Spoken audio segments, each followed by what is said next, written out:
ಮೋದಿ ವಿರುದ್ಧ ಕಾಂಗ್ರೆಸ್ ಗಾಯಬ್ ಅನ್ನುವಂಥ ಅಪಹಾಸ್ಯವನ್ನ ಮಾಡಿದರು. ಮೋದಿ ಗೌರವಕ್ಕೆ ಧಕ್ಕೆ ತರುವ ಕೆಲಸ ಮಾಡಬಾರದು.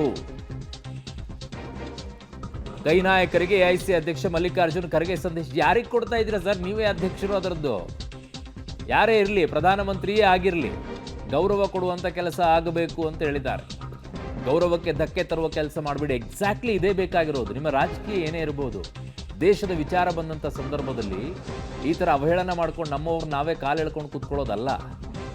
ರಾಜಕೀಯ ಮಾಡೋ ಟೈಮಲ್ಲಿ ರಾಜಕೀಯ ಮಾಡಬೇಕು. ಎಕ್ಸಾಕ್ಟ್ಲಿ ಮಲ್ಲಿಕಾರ್ಜುನ್ ಖರ್ಗೆ ಅವ್ರು ಹೇಳ್ತದ್ದು ಕರೆಕ್ಟ್. ಅದು ನಾನು ಅದು ನೋಡಿಲ್ಲ, ಏನು ಹೇಳಿ.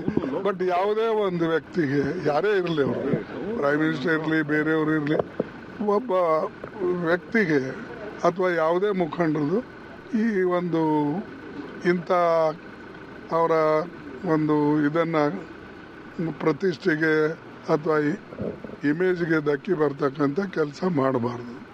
ಅದನ್ನು ಚೆನ್ನಾಗಿಲ್ಲ, ಅವರೇ ಆಗಲಿ ಅಥವಾ ನಮ್ಮವರೇ ಆಗಲಿ, ಇದು ಸರಿಯಿಲ್ಲ. ನಾನು ಅದು ನೋಡಿಲ್ಲ, ಏನು ಹೇಳಿ. ಬಟ್ ಯಾವುದೇ ಒಂದು ವ್ಯಕ್ತಿಗೆ, ಯಾರೇ ಇರಲಿ, ಅವರು ಪ್ರೈಮ್ ಮಿನಿಸ್ಟರ್ ಇರಲಿ, ಬೇರೆಯವರು ಇರಲಿ, ಒಬ್ಬ ವ್ಯಕ್ತಿಗೆ ಅಥವಾ ಯಾವುದೇ ಮುಖಂಡರದು ಈ ಒಂದು ಇಂಥ ಅವರ ಒಂದು ಇದನ್ನು ಪ್ರತಿಷ್ಠೆಗೆ ಅಥವಾ ಇಮೇಜ್ಗೆ ಧಕ್ಕೆ ಬರ್ತಕ್ಕಂಥ ಕೆಲಸ ಮಾಡಬಾರ್ದು. ಅದನ್ನು ಚೆನ್ನಾಗಿಲ್ಲ, ಅವರೇ ಆಗಲಿ ಅಥವಾ ನಮ್ಮವರೇ ಆಗಲಿ. Is right. ಗೌರವಕ್ಕೆ ಧಕ್ಕೆ ತರುವ ರೀತಿಯಲ್ಲಿ ಮಾಡಬಾರ್ದು. ಎಸ್ಪೆಷಲಿ ಈ ಸಂದರ್ಭಗಳಲ್ಲಂತೂ ಮಾಡಲೇಬಾರದು. ನಾವು ನಿಂತ್ಕೊಂಡಿದ್ದೀವಿ ನಿಮ್ಮ ಜೊತೆಗೆ ಅನ್ನುವಂಥ ಧೈರ್ಯವನ್ನು ತುಂಬಬೇಕೆ ಹೊರತು ಪ್ರಧಾನಿಗೆ ಅವಹೇಳನ ಮಾಡಿಕೊಂಡು ನಮ್ಮವ್ರು ನಾವೇ ಕಾಲು ಎಳ್ಕೊಂಡು ಕೂತ್ಕೊಳ್ಳೋದಲ್ಲ. Not this time. ಏನು ಕ್ರಮ ತಗೊಳ್ತಾರೆ ಅನ್ನೋದನ್ನು ನೋಡಬೇಕು. ತಗೊಳ್ಳೋದೇ ಇದ್ದಾಗ ಪ್ರಶ್ನೆಗಳನ್ನು ಕೇಳೋಕ್ಕೆ ಅವಕಾಶ ಇದೆ.